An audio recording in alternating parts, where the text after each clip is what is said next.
Hello, আসসালামু আলাইকুম। আশা করি সকলে ভালো আছেন। কিছু ড্রেস, শাড়ি ডিজাইন নিয়ে আমি একটা শাড়ি, 3টা ড্রেস নিজে ডিজাইন করেছি, নিজে বানিয়েছি। আর শাড়িটা হচ্ছে হ্যান্ড প্রিন্টের, সেটাই তোমাদের সাথে শেয়ার করছি। হ্যান্ড প্রিন্টের শাড়ি আমার একদমই ফার্স্ট এটা করা। তো আমার থিমটা ছিল হচ্ছে ময়ূরের মধ্যে। ফার্স্ট আমি একটা খসড়া এঁকে নিই, তারপর সেখান থেকে কাপড়ে নিজে হাতে পেন্সিল করে আঁকি। পেন্সিলের শেষে এখানে রং তুলি ব্যবহার থাকে। রং তুলির মাধ্যমে সাদা একটা কাপড়কেও কি সুন্দরভাবে রাঙিয়ে তুলেছি, তাই না? আমার এটা ফার্স্ট ছিল হ্যান্ড পেন্টিংয়ের কাজ। একটু ভয়ে ছিলাম, একটু নার্ভাস ছিলাম, যেহেতু ফার্স্ট টাইম। পারবো কি পারবো না, হবে কি হবে না, দ্বিধাদ্বন্দ্বে ভুগছিলাম। আলহামদুলিল্লাহ সম্পূর্ণভাবে এটা শেষ করতে পেরেছি। তার জন্য এটার আউটলুকটা অনেক ভালো এসেছিল, আমার নিজের কাছে অনেক ভালো লেগেছে। যেমন শাড়িটাও ওরকম ব্লাউজটাও খুবই সুন্দর লাগছিল। শুধু শাড়ি ছিল না, তার সাথে আরও 3টা ড্রেস ছিল। আর এর মধ্যে একটা ড্রেস নিজে ডিজাইন করা, নিজে মেক করা, খুবই ভালো লাগছিল ড্রেসটা।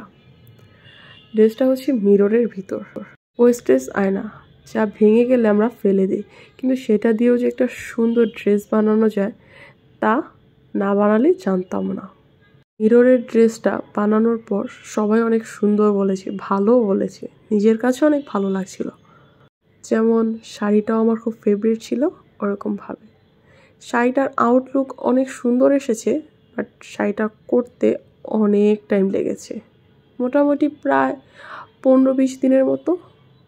কিন্তু আলহামদুলিল্লাহ করতে যে পেরেছি। আর আমার কিন্তু এবার ফার্স্ট ড্রেস করা। আগেও ড্রেস বানিয়েছি, বাট সেটা নিজে হাতে না। আর এখন তো নিজে হাতের ড্রেস বানাচ্ছি, খুবই ভালো লাগছে। শুধু নিজে হাতে ড্রেস বানালে হয় না, এটার আউটলুক কেমন আসবে সেটাও চিন্তা ভাবনা করতে হয়। যেমন ময়ূরের থিমটা যখন চিন্তা ভাবনা করেছিলাম, তখন ভেবেছিলাম কেমন না কেমন হবে, ভালো লাগবে কি ভালো লাগবে না। কিন্তু সত্যি বলতে লাস্ট পর্যন্ত করার পর বুঝতে পেরেছি আসলেই ওটা অনেক সুন্দর লেগেছিল।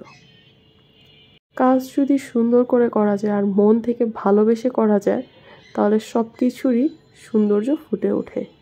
আর তা যদি মায়া দিয়ে নিজের হাতে করা যায়, তাহলে তারও আগে সৌন্দর্য চলে আসে। নিজের হাতে ড্রেস কাটিং করা, নিজের হাতে সুইং করা মজাটাই অন্যরকম। আমি ফার্স্ট টাইম সুইং মেশিনে বসেছিলাম, কিন্তু ড্রেসটা যে মেক করতে পারবো তা ভাবিনি। স্যারেরও যে পছন্দ হবে তাও ভাবতে পারিনি। বাসার সবাই বলেছে অনেক সুন্দর হয়েছে, আমি নিজে হাতে এটা মেক করেছি।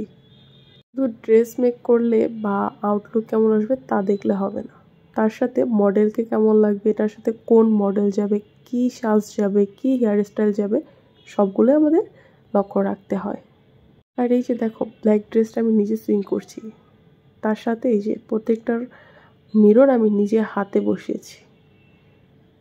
কাজটা করার সময় কেন যেন আমার ভিতর থেকে অনেক আনন্দ আসছিল, আমি অনেক উৎসাহের সাথে কাজগুলো করেছি, ভালোই লাগছিল কাজগুলো আমার। নিজের কাজ বলে কথা। জানি না কার কীরকম লেগেছে, তোমাদের এই ভিডিওটা কেমন লাগবে তাও জানি না, কিন্তু আমার অনেক ভালো লেগেছে। আমার নিজের কাজ আমি নিজে তোমাদের সামনে প্রেজেন্ট করতে পারছি। তারপর এই যে দেখো আমাদের ফ্যাশন শো, এই 3টা ড্রেস আমার নিজে হাতে মেক করা। বাকিগুলোর ক্লিপ এখানে দিলে অনেক লং হয়ে যেত, তাই বাকিগুলোর ক্লিপ এখানে অ্যাটাচ করিনি।